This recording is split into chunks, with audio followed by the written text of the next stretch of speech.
اعوذ باللہ من الشیطان الرجیم، بسم اللہ الرحمن الرحیم۔ پیاری عزیزات، آج ہم اپنی کلاس کا آغاز کر رہے ہیں اور قرآن کی سب سے پہلی سورۃ الفاتحہ سے ہم آغاز کریں گے، اور اللہ رب العالمین سے دل کی گہرائیوں سے دعا ہے کہ اللہ تعالی ہمیں ہمارے اس مقصد میں کامیاب کرے کہ جو یہ سفر جس سفر کا ہم آغاز کرنے جا رہے ہیں، یہ بہت ہی عظیم سفر ہے، یہ بہت ہی عظیم مقصد ہے، اور یہ مقصد اللہ تعالی ہر کسی کو نہیں عطا کرتا، بلکہ اللہ تعالی یہ مقصد، یہ سفر، اس راستے پہ چلنے کی توفیق اسی کو عطا کرتا ہے جسے اللہ تعالی پسند کرتے ہیں۔ اللہ تعالیٰ قرآن میں فرماتے ہیں، مَن یُرِدِ اللَّهُ أَن يَهْدِيَهُ يَشْرَحْ صَدْرَهُ لِلْإِسْلَامِ۔ اللہ جس بندے سے بھلائی کا ارادہ کرتے ہیں نا، اللہ اسے دین اسلام کی سمجھ عطا فرماتے ہیں، اس کے سینے کو دین اسلام کو سمجھنے کے لیے کھول دیتے ہیں۔ اور اللہ کے نبی صلی اللہ علیہ وسلم کا فرمان ہے، خیرکم من تعلم القرآن وعلمہ، تم میں سے بہترین وہ ہے جو قرآن سیکھتا اور سکھاتا ہے۔ اور یہ بہترین بننے کی توفیق اللہ ہر کسی کو نہیں دے دیتا، بلکہ یہ اللہ کسی کو دیتا ہے کہ جو قرآن سیکھنے والا اور سکھانے والا بن جاتا ہے نا، یہ اللہ کسی کو توفیق عطا کرتے ہیں۔ تو اس کے لیے ہمیں بس یہ کوشش کرنی ہے کہ ہمیں جمے رہنا ہے، ڈٹے رہنا ہے۔ کامیاب وہی بندہ ہوتا ہے جو منزل شروع کرے، جو بھی مقصد لے کے چلے، منزل تک پہنچنے، جب تک منزل تک نہیں پہنچ جاتا وہ پیچھے نہیں مڑتا۔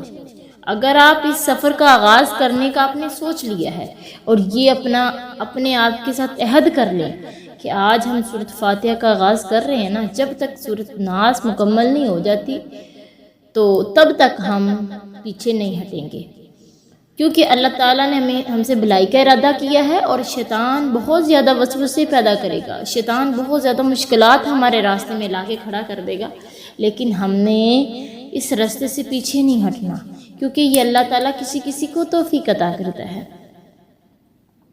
تو سب سے پہلے ہم جانیں گے قرآن مجید کا کچھ تعارف، ٹھیک ہے، کیونکہ یہ ایک عظیم کتاب ہے، اس کو پڑھنے سے پہلے اس کے کچھ تعارف کے بارے میں، اس کے کچھ حقوق کے متعلق ہمیں علم ہونا چاہیے، تاکہ ہم، جیسے کہ کوئی بھی کتاب ہم شروع کرتے ہیں، میتھ کا تعارف ہمیں ہوتا ہے، اس کا ایک مقصد ہوتا ہے، ٹھیک ہے، اسی طرح انگلش جو بھی بک ہے، فزکس ہے، جو بھی ہم بک لیتے ہیں، اس کا پہلے کچھ تعارف کرتے ہیں کہ یار اس کا مقصد کیا ہے، اس میں کیا چیزیں ہیں، کیا چیز اس میں ہوگی۔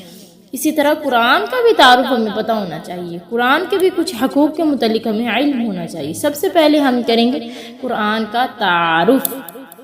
قرآن مجید اللہ تعالیٰ کی آخری آسمانی کتاب ہے جو ہمارے پیارے پیغمبر جناب محمد صلی اللہ علیہ وسلم پر نازل ہوئی ہے۔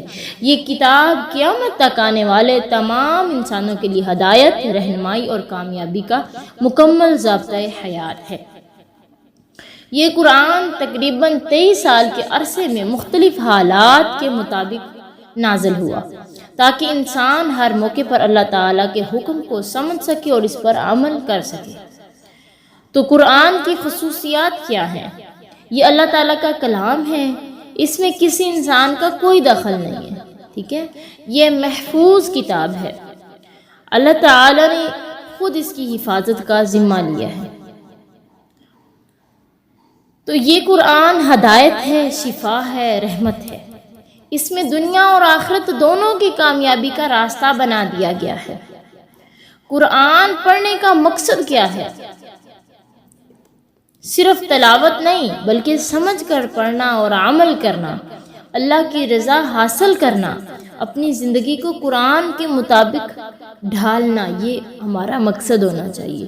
قرآن 2 وجوہات کی بنا پہ نازل کیا گیا ہے، اس کے 2 فائدے۔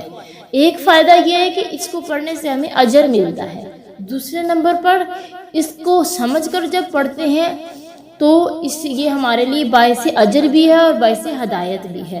اجر ہمیں جب ہم پڑھتے ہیں، اس کے ایک حرف سے کے پڑھنے سے ہمیں اجر ملتا ہے۔ نبی صلی اللہ علیہ وسلم نے فرمایا، تم یہ نہ سمجھو کہ الف لام میم یہ ایک حرف ہے، بلکہ یہ 3 حرف ہے۔ ہر حرف پہ اللہ تعالیٰ 10 نیکیاں عطا کرتا ہے، سبحان اللہ۔ تو قرآن کو پڑھنے سے ہمیں اجر ملتا ہے، لیکن قرآن کو جب ہم سمجھتے ہیں تو اس سے ہمیں ہدایت ملتی ہے، رہنمائی ملتی ہے۔ اپنی زندگی ہم نے کیسے گزارنی، تمام اصول و ضوابط سب کچھ ہمیں اس سے مہیا ہوتا ہے۔ تو قرآن سے ہمیں ایک بہت ہی پیارا پیغام وصول ہوتا ہے کہ قرآن صرف ایک کتاب نہیں ہے، بلکہ یہ اللہ تعالیٰ کا ایک پیغام ہے جو ہر بندے کے دل کو زندہ کر دیتا ہے۔ جو شخص قرآن سے جڑ جاتا ہے اللہ تعالیٰ اسے کبھی تنہا نہیں چھوڑتا۔ تو اب آتے ہیں قرآن کے حقوق کے متعلق۔ قرآن کے چند ایک حقوق ہیں۔ قرآن پاک ہم پر کچھ حقوق رکھتا ہے جنہیں ادا کرنا ہر مسلمان کے لیے ضروری ہے۔ پہلے نمبر پر جس کا حق ہے کہ قرآن پر ایمان لانا، یعنی قرآن کو دل سے ماننا کہ یہ اللہ کا سچا کلام ہے، اس میں کوئی شک نہیں ہے۔ ذالک الکتاب لا ریب فیہ ھدی للمتقین، اللہ کہتے ہیں نا یہ کتاب ایسی اس میں کوئی شک نہیں ہے، یہ متقین کے لیے ہدایت ہے۔ دوسرا حق یہ ہے کہ اس کا صحیح پڑھنا، یعنی اس کی تلاوت کرنا، قرآن کو تجوید کے ساتھ درست پڑھنا، غلطیوں سے بچنے کی کوشش کرنا۔ اللہ تعالیٰ کہتے ہیں قرآن کے اندر وَرَتَّلْنَاهُ تَرْتِيلًا، ہم نے قرآن کو خوب ٹھہر کر پڑھا ہے، ٹھیک ہے، وَرَتَّلْنَاهُ تَرْتِيلًا، ٹھیک ہے۔ اسی طرح اللہ تعالیٰ اپنے نبی کو بھی حکم دیتے کہ ہم نے بھی قرآن کو ترتیل سے پڑھا ہے، وَرَتِّلِ الْقُرْآنَ تَرْتِيلًا، اور فرمایا آپ بھی قرآن کو خوب ٹھہر کر پڑھو۔ ہمیں بھی قرآن کو جب ہم نے پڑھنا ہے سپیڈ سے، تیز رفتار میں نہیں پڑھنا ہے، بلکہ خوب ٹھہر کے پڑھنا ہے تاکہ اس کی تمام حروف کی صحیح سے ادائیگی کی جا سکے، یعنی کہ قرآن کو تجوید سے پڑھنا ہے۔ آج ہم کیا سمجھتے ہیں، قرآن بچوں کو پڑھاتے ہیں تو ہم کہتے ہیں بھئی کسی عام انسان سے پڑھا لیتے ہیں، کہتے ہیں بڑے ہو کے یہ سیکھ لیں گے۔ پیاری عزیزات، اگر بچے کی بیس اچھی نہ ہوئی، بچے کو آغاز میں قرآن اچھی قاری سے نہ پڑھایا تو بعد میں وہ کیوں کر پڑھے گا، بڑا ہو کے وہ کیسے پڑھے گا؟ اس لیے بچے کو جب وہ چھوٹا ہے تو کسی قاریہ سے، کسی قاری سے قرآن مجید جو ہے پڑھائیں تاکہ اس کی تجوید اچھی ہو سکے، ٹھیک ہے۔ یہ 2 حقوق ہو گئے۔ تیسرا حق ہے کہ قرآن کو سمجھنا، ٹھیک ہے، یعنی قرآن کو صرف پڑھنا نہیں بلکہ اس کے معنی اور اس کے پیغام کو سمجھنا، یعنی اس کی تفسیر سیکھنا، اس کا معنی مفہوم کو سمجھنا، کیونکہ قرآن عربی زبان میں ہے۔ جب تک ہم اسے اپنی زبان کے اندر، اپنی لینگویج کے اندر اس کی ٹرانسلیشن نہیں کریں گے، اس کو نہیں سمجھیں گے تو ہمیں اس کے معنی کی سمجھ نہیں آ سکے گی۔ اور ہم پہ لازم ہے کہ قرآن کو آج ہم نے کیا سمجھ لیا ہے، قرآن کو ناظرہ پڑھ لیا بس، یہی باقی تمام ڈگریاں حاصل کرنی ہیں۔ نئی ڈگری حاصل کی تو قرآن کی تفسیر کی ڈگری حاصل نہیں کی، حالانکہ یہ ہم پہ یہ حق، قرآن کا یہ حق تھا کہ ہمارے ذمے یہ حقوق میں سے ایک حق یہ بھی لازم تھا کہ ہم اس کی تفسیر کو سمجھیں۔ تو پیاری عزیزات، اس کو سمجھنا یہ ہم پہ فرض ہے، ٹھیک ہے۔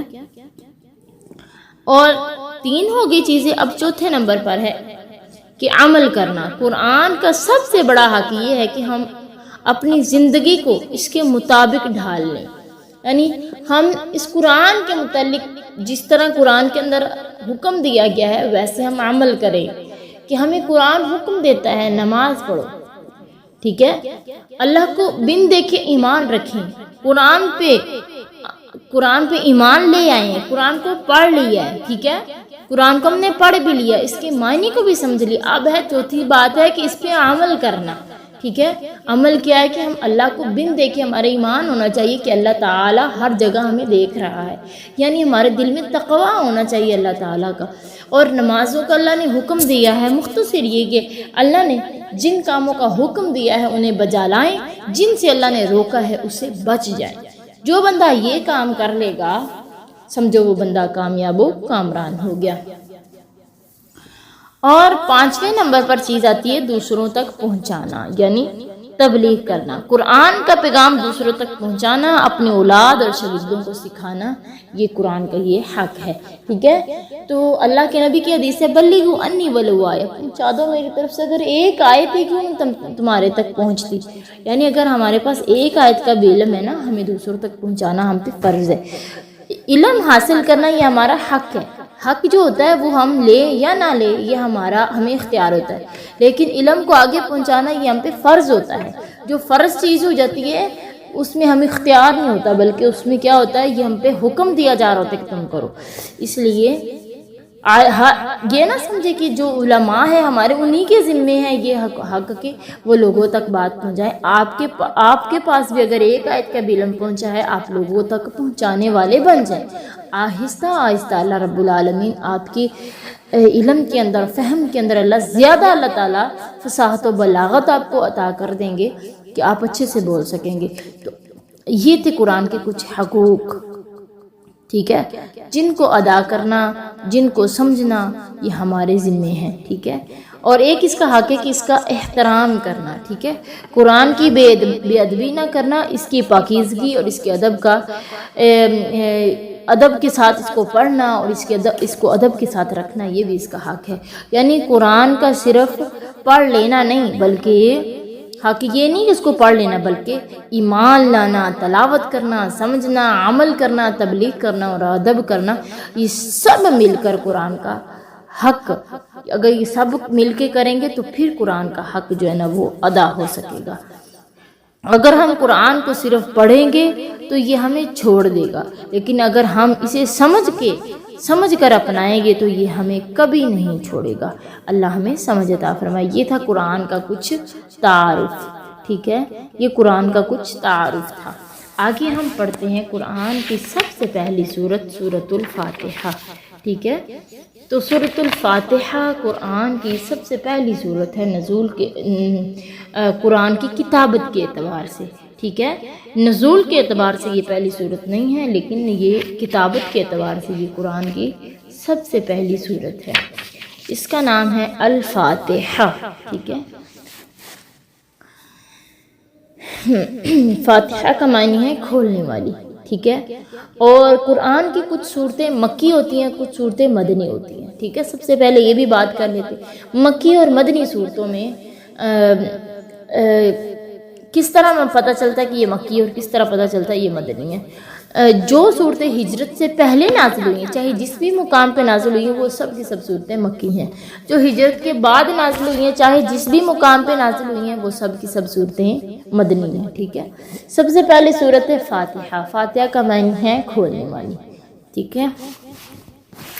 اس کے اور بھی چند ایک نام ہیں، جیسے اساس القرآن، السبع المثانی، الرقیہ، ام الکتاب، ام القرآن، ٹھیک ہے۔ اس کے یہ والے نام ہیں سورۃ فاتحہ کے، ٹھیک ہے۔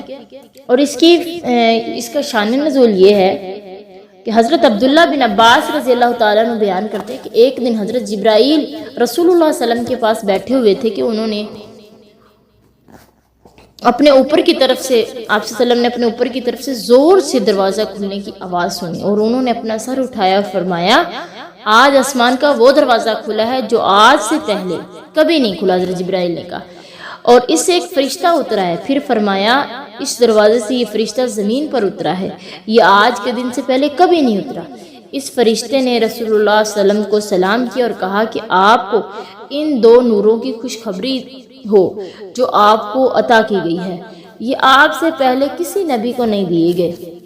اس میں ایک سورۃ فاتحہ ہے اور دوسرا نور سورۃ البقرہ کی آخری دو آیتیں ہیں۔ آپ جب بھی ان دونوں میں سے کوئی حرف تلاوت کریں گے تو آپ کو مانگی ہوئی ہر چیز جو بھی آپ مانگیں گے وہ آپ کو عطا کر دی جائے گی۔ یہ صحیح مسلم کی روایت ہے، ٹھیک ہے۔ تو کتاب الصلاۃ المسافرین کے اندر یہ ذکر کیا گیا ہے۔ سورۃ فاتحہ قرآن مجید کی سب سے زیادہ عظمت والی سورت ہے، جیسا کہ سیدنا ابو سعید بن معلیٰ بیان کرتے ہیں کہ میں مسجد میں نماز پڑھ کر میں نبی صلی اللہ علیہ وسلم کے ساتھ نماز پڑھ رہا تھا کہ رسول اللہ صلی اللہ علیہ وسلم نے مجھے بلایا، میں اسی وقت حاضر نہ ہوا بلکہ نماز پڑھ کر گیا۔ عرض کی کہ یا رسول اللہ، میں نماز پڑھا تھا، اس وجہ سے دیر ہوگی۔ تو آپ صلی اللہ علیہ وسلم نے فرمایا کیا اللہ تعالیٰ نے یہ نہیں فرمایا کہ استجیبوا للہ وللرسول اذا دعاکم، کہ تم اللہ کی اور رسول کی دعوت قبول کرو جب وہ تمہیں بلائیں؟ پھر مجھ سے فرمایا کہ تیرے مسجد سے باہر جانے سے پہلے میں تجھے قرآن کی ایک ایسی صورت بتا دوں جو اجر و ثواب میں 7 صورتوں سے بڑھ کر ہے، ساری صورتوں سے بڑھ کر ہے، 7 نہیں بلکہ ساری صورتوں سے بڑھ کے ہیں۔ پھر آپ نے میرا ہاتھ پکڑ لیا جب آپ نے باہر آنے کا ارادہ کیا تو میں نے عرض کیا یا رسول اللہ، کیا آپ نے یہ نہیں فرمایا تھا کہ میں تم کو ایک ایسی صورت بتاؤں گا جو قرآن کی سب صورتوں سے بڑھ کر ہے؟ آپ نے فرمایا وہ صورت ہے الحمدللہ رب العالمین، یعنی السبع المثانی، یعنی 7 آیتیں ہیں جو بار بار دہرائی جانے والی ہیں۔ قرآن عظیم ہے جو مجھے دیا گیا، اس کو قرآن العظیم بھی کہا جاتا ہے نا، اس صورت کا نام ہے۔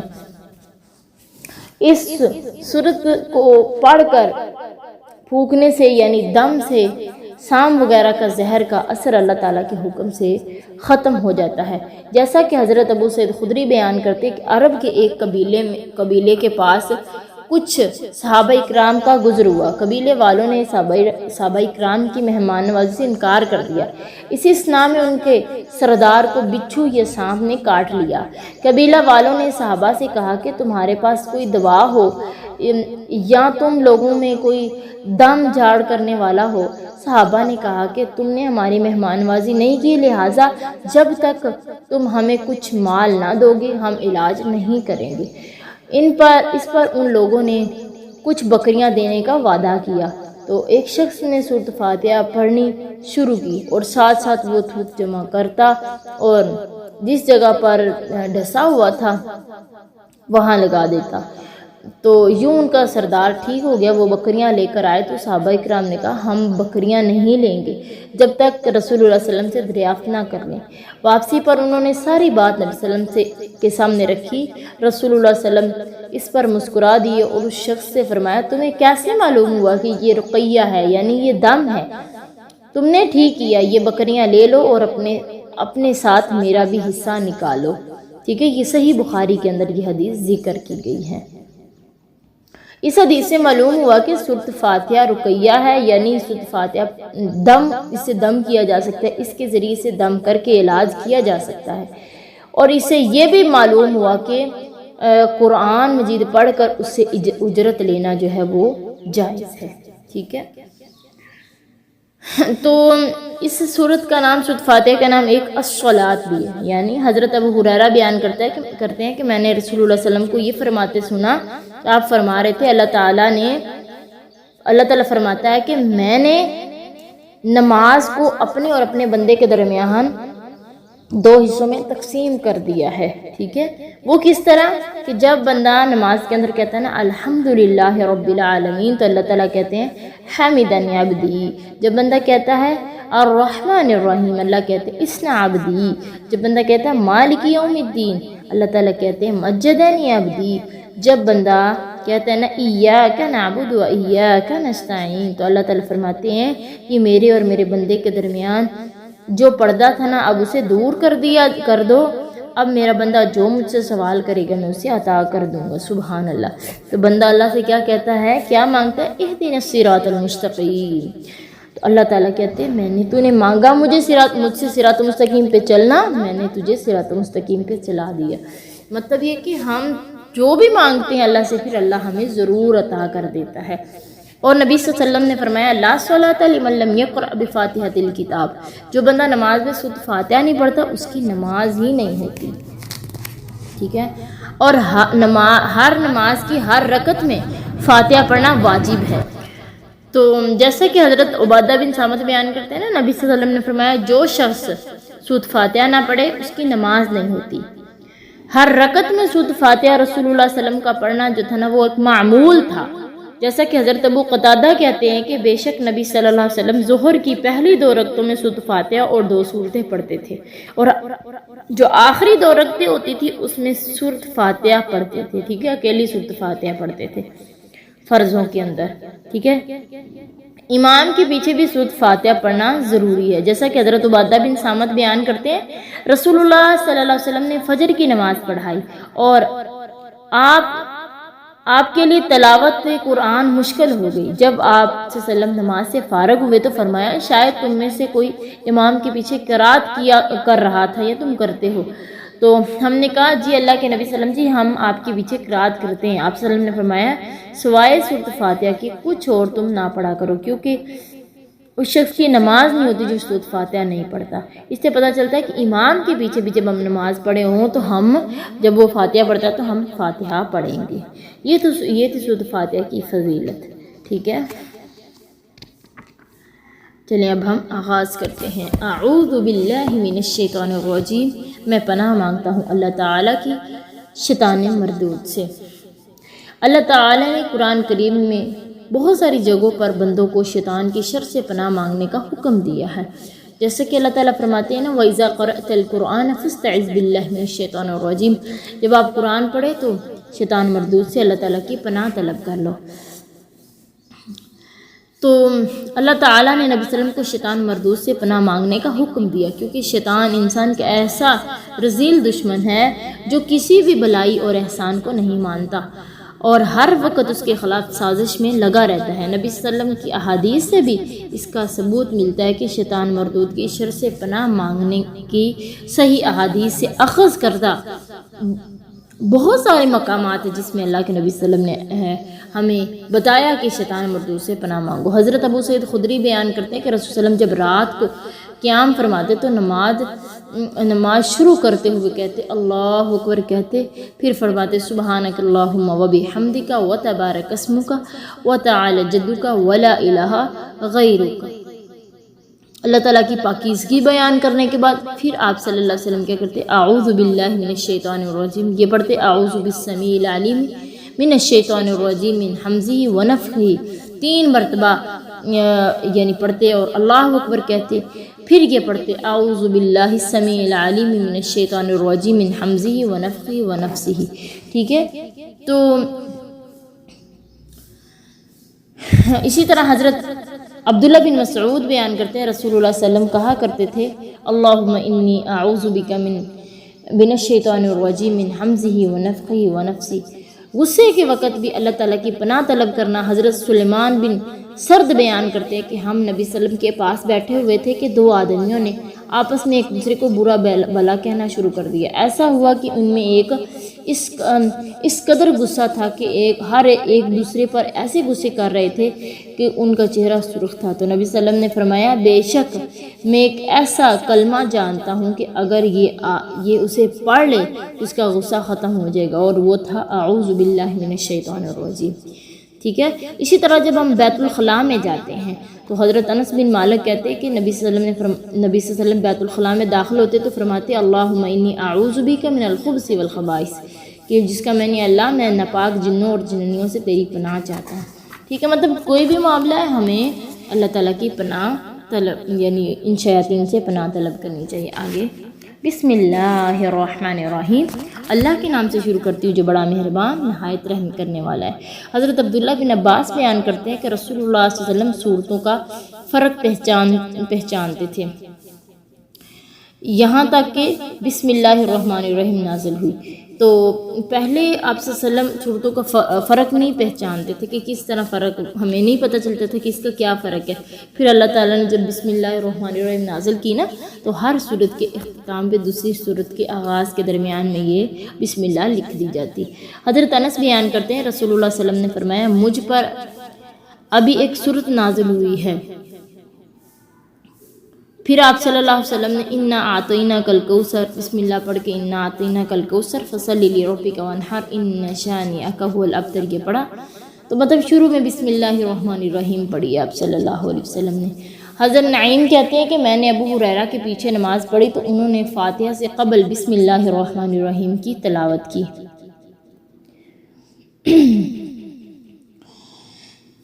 تو نبی صلی اللہ علیہ وسلم بسم اللہ کا ہر کام کے کرنے میں آپ سب سے جو بھی کام کرتے اس کے آغاز میں آپ صلی اللہ علیہ وسلم بسم اللہ ضرور پڑھا کرتے تھے، ٹھیک ہے۔ تو حضرت انس کہتے ہیں کہ نبی صلی اللہ علیہ وسلم کی قرات کے بارے میں پوچھا گیا تو انہوں نے کہا کہ آپ صلی اللہ علیہ وسلم الفاظ کو کھینچ کر قرات فرمایا کرتے تھے. انہوں نے بسم اللہ الرحمن الرحیم کی قرات کر کے دکھائی، یعنی بسم اللہ کو کھینچ کر، پھر الرحمن کو، پھر الرحیم کو کھینچ کر پڑھا. مطلب جیسے کہ میں نے آغاز میں آپ کو بتایا ہے نا کہ ترتیل کے ساتھ پڑھنا ہے. بسم اللہ الرحمن الرحیم، یعنی اس طرح کھینچ کے آہستہ آہستہ آواز میں پڑھنا ہے. تو نبی صلی اللہ علیہ وسلم اگر کوئی جانور ذبح کرتے، نبی صلی اللہ علیہ وسلم شکار کرتے، نبی صلی اللہ علیہ وسلم کھانا کھاتے، نبی صلی اللہ علیہ وسلم کپڑے پہنتے، آپ صلی اللہ علیہ وسلم وضو کرتے، ہر معاملے میں آپ صلی اللہ علیہ وسلم بسم اللہ ضرور پڑھا کرتے تھے. چلیں آگے پڑھتے ہیں. الحمدللہ رب العالمین، تمام تعریف رب العالمین کے لیے ہیں. الرحمن الرحیم، جو بڑا مہربان نہایت رحم کرنے والا ہے. مالک یوم الدین، جو مالک ہے قیامت کے دن کا. الرحمن اور الرحیم اللہ تعالیٰ کے دو صفاتی نام ہیں، ٹھیک ہے، رحمان اور رحیم. حضرت عبداللہ بن عباس کہتے ہیں کہ رحمان اللہ تعالیٰ دنیا میں تمام لوگوں پر ہے، یعنی جو اللہ کو مانتے ہیں ان پہ بھی، جو نہیں مانتے ان پر بھی، یعنی اللہ سب کو روزی دے رہا ہے. لیکن رحیم اللہ آخرت میں ہوں گے، جس پر اللہ کا رحم نازل ہوگا وہی جنت میں داخل ہوگا. حضرت عبد الرحمن بن عوف بیان کرتے کہ رسول اللہ صلی اللہ علیہ وسلم نے فرمایا، اللہ تعالیٰ فرماتا ہے میں اللہ ہوں، میں رحمان ہوں، میں نے رحم کو پیدا کیا ہے اور اسے اپنے نام سے مشتق کیا ہے. جس نے اسے ملایا میں اسے ملا دوں گا، جس نے اسے توڑا میں اسے توڑ دوں گا. یعنی رحم سے مراد کیا ہے؟ رشتہ داری کو جوڑنا، ٹھیک ہے. تو اور فرمایا جو بندہ قطع تلقی کرتا ہے، رشتہ داری کو توڑتا ہے، جنت کے اندر اللہ تعالیٰ اسے داخل نہیں کریں گے. آگے ہے اللہ کہتے ہیں مالک یوم الدین، اللہ مالک ہے قیامت کے دن کا، ٹھیک ہے. تو کل قیامت کا دن ہوگا، اللہ تعالیٰ کہیں گے لمن الملک اليوم، کہ آج کے دن بادشاہت کس کے لیے؟ کسی طرف سے آواز نہیں گا، اللہ تعالیٰ کہے گا للہ الواحد القہار، آج کے دن بادشاہ صرف اللہ واحد القہار کے لیے ہے. اللہ اکبر کبیرہ. آگے ہے ایاک نعبد و ایاک نستعین، ہم خاص تیری عبادت کرتے ہیں اور خاص تجھ سے ہی مدد چاہتے ہیں، ٹھیک ہے. ایاک نعبد، عبادت کا لغوی معنی ہے بطور تعظیم، معبود کے لیے عجز و انکسار، خشوع خضوع اور بندگی کرنا.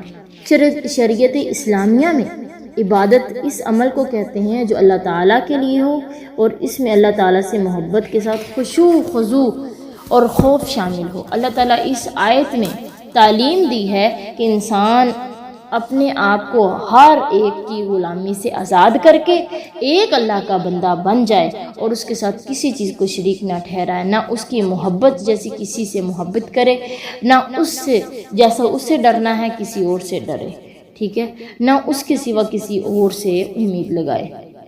حضرت معاذ بیان کرتے کہ نبی صلی اللہ علیہ وسلم کے پیچھے حضرت معاذ گدھے پر سوار تھے جسے عفیر کہا جاتا تھا. رسول اللہ صلی اللہ علیہ وسلم نے مجھ سے پوچھا کہ اے معاذ جانتے ہو اللہ تعالیٰ کا بندوں پر کیا حق ہے تو اور بندوں کا اللہ پہ کیا حق ہے؟ میں نے کہا اللہ کے رسول صلی اللہ علیہ وسلم، جی اللہ کے رسول صلی اللہ علیہ وسلم آپ بہتر جانتے ہیں.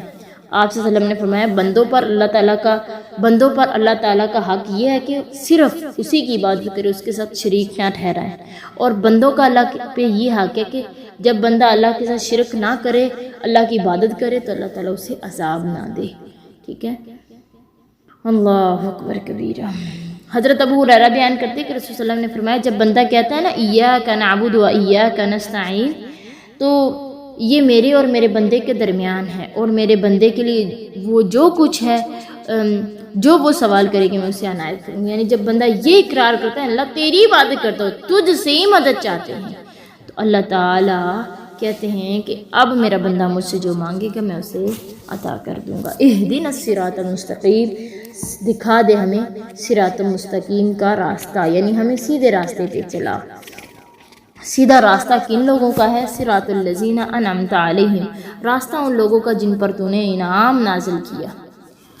انعام اللہ تعالیٰ نے کن لوگوں پر کیا ہے؟ انبیاء پہ نازل کیا. اللہ تعالیٰ قرآن میں کہتے ہیں وَمَن یُطِعِ اللَّهَ وَالرَّسُولَ فَأُولَٰئِکَ الَّذِینَ أَنْعَمَ اللَّهُ عَلَیْہِم مِّنَ النَّبِیِّینَ وَالصِّدِّیقِینَ وَالشُّہَدَاءِ وَالصَّالِحِینَ وحسن اولئک رفیقا ذالک فضل من اللہ وکفی باللہ علیما۔ اللہ تعالیٰ کہتے ہیں جو اللہ اور اس کے رسول کی فرمانبرداری کرے تو یہ ان لوگوں کے ساتھ ہوگا جن پر اللہ نے انعام دیا۔ وہ کون ہے؟ نبیوں کے ساتھ ہوگا، صدیقین کے ساتھ، شہداء کے ساتھ، صالحین کے ساتھ، اور رفاقت کے اعتبار سے یہ لوگ بہت اچھے ہیں۔ یہ اللہ تعالیٰ کی طرف سے فضل ہے، اور اللہ تعالیٰ کافی ہے سب کچھ جاننے کے لیے۔ ٹھیک ہے کہ اگر ہم چاہتے ہیں کہ آخرت میں ہمیں نبیوں کا ساتھ نصیب ہو تو ہمیں کیا کرنی ہوگی؟ اللہ اور اس کے رسول کی اطاعت کرنی ہوگی۔ غیر المغضوب علیہم، نہ ان لوگوں کا راستہ دکھانا جن پر تو نے غصہ کیا، ولا الضالین، نہ ہی گمراہوں کا۔